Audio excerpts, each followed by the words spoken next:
Welcome to the Christy Hour. So glad you're here. I have my first request.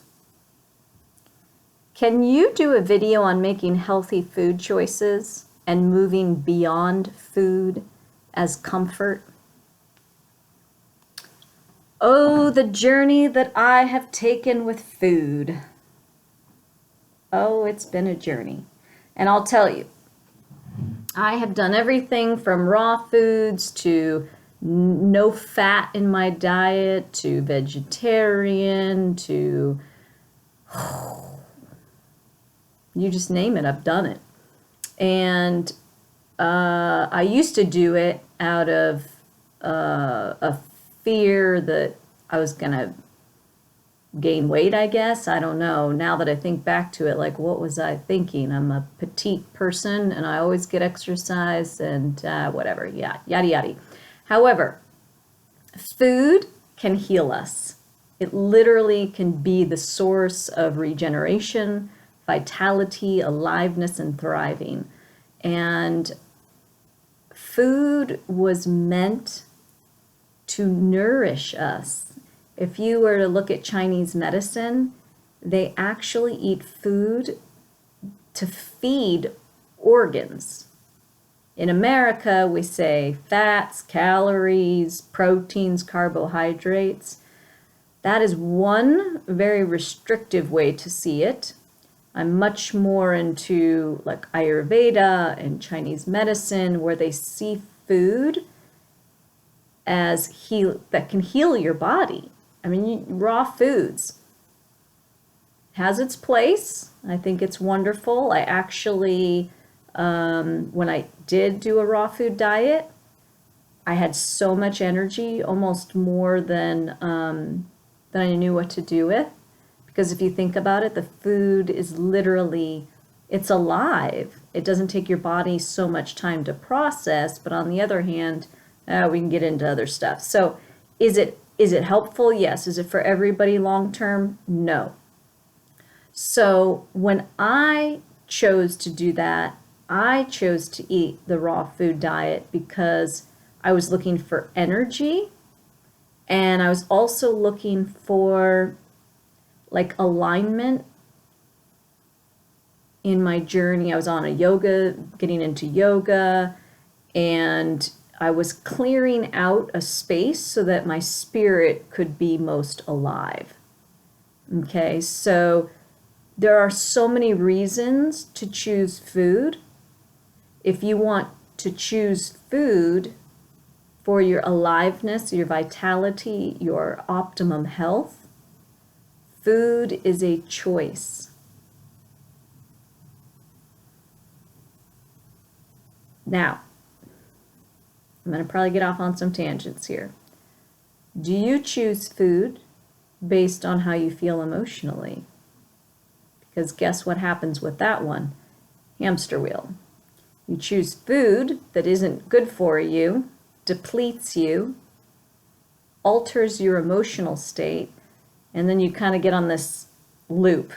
Like, I feel I'm feeding myself because I'm emotionally not okay.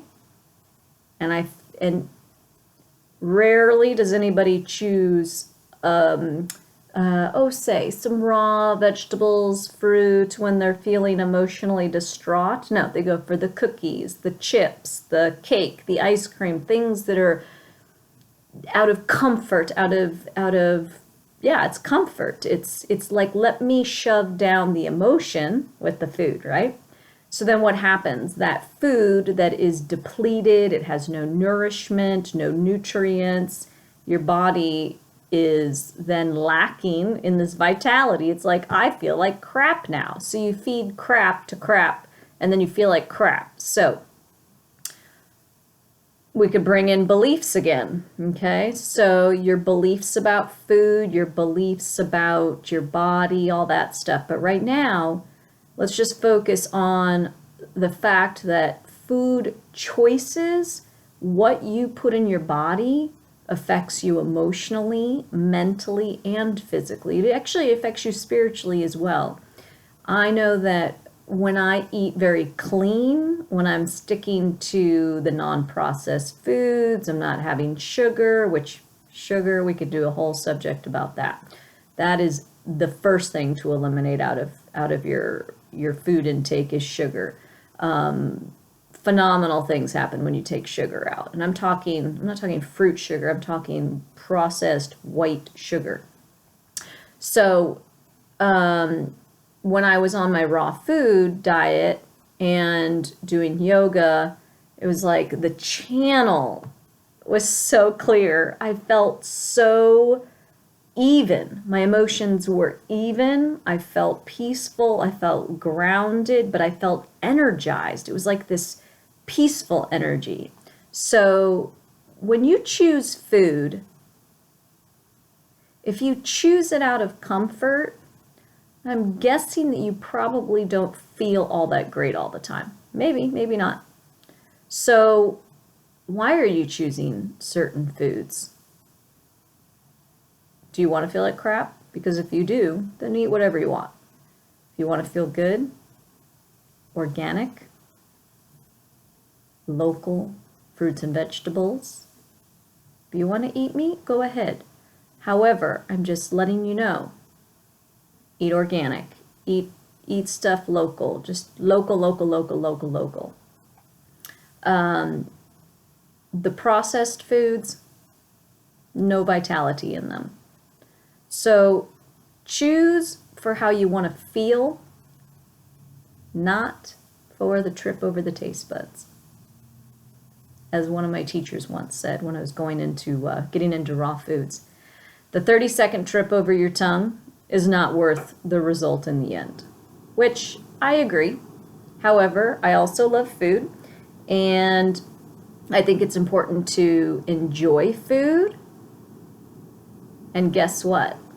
If you buy local and you buy organic, the vegetables taste good anyway. That's the problem, right? Most people go to the grocery store, they buy the shitty stuff, they buy the conventional fruits and vegetables. Who knows where it came from? Who knows how long it's been in transition? Who knows how long it's been sitting there in the store? Nobody knows. If you ever have gone to a local farmer's market and you buy the fresh produce, have you noticed how much longer it lasts? You go to the grocery store, you're like, what the heck? I don't even go buy. It's so rare I buy produce at the grocery store. Local has more nutrients. It tastes better. Of course, if you can grow your own, oh, that's beautiful. Would love to do that. Love to do that. So, choosing food for your mind, your spirit, your physical health, this is so critical. If you are an emotional person, please, I welcome you, I invite you, experiment with your food choices. Eliminate the sugar. Just do that. Just eliminate the sugar. Then see what happens. Then come back and talk to me. So, what else? Yeah, you can heal your body. You can heal your body with food. And usually if you're choosing out of comfort or you're just not dealing with your emotions, and I can help with that too. So sometimes we have emotions trapped in us, and they actually will cause us or contribute to us choosing unhealthy foods. There's something that I do called emotion code, right? And so you can have a addictive heart energy, or you can have a heart wall, things that are protective, and then it causes you to reach out and eat these unhealthy things, eat these things that aren't good for you. Food requires choice. There's no reason to go on a diet. A diet is simply what you eat, right? So let go of that connotation. So lifestyle. Diet has sort of a negative connotation to it. I think it's could be just fine to let it go, right? So think about your lifestyle. What do I want my lifestyle to be like? Do I want to get up in the morning and feel awesome and feel good throughout the day, or do I want to have lunch and go like this and hit those energetic walls, and then I need the this or the that? So choosing, go to a farmer's market. Oh, it's so great. Go to the farmer's market, you might be just inspired. And there's this lady that has these gorgeous recipes and Instagram, and one of my friends is doing, I think it's Clean Food Crush. Go look her up and check out her her website, her Instagram account. You might be inspired. Woman rocks. Fresh herbs. Think about things that give flavor. Flavor doesn't have to mean that it's bad for you. In fact, flavor, fresh herbs, spices, local things, please, I welcome you. Go choose something healthy today. Okay? And then let me know. Let me know how it goes. Get rid of the sugar, the white sugar. Get rid of it. And then pay attention. Pay attention to what emotion you're experiencing right before you reach for a cookie or a bag of chips or something that's not really all that healthy for you. Notice what your emotion is. Let me know what you find out. Healthy, happy eating for your vitality, aliveness, and thriving. Until next time, this has been the Christy Hour. And yes, I realize it's not an hour. Ciao!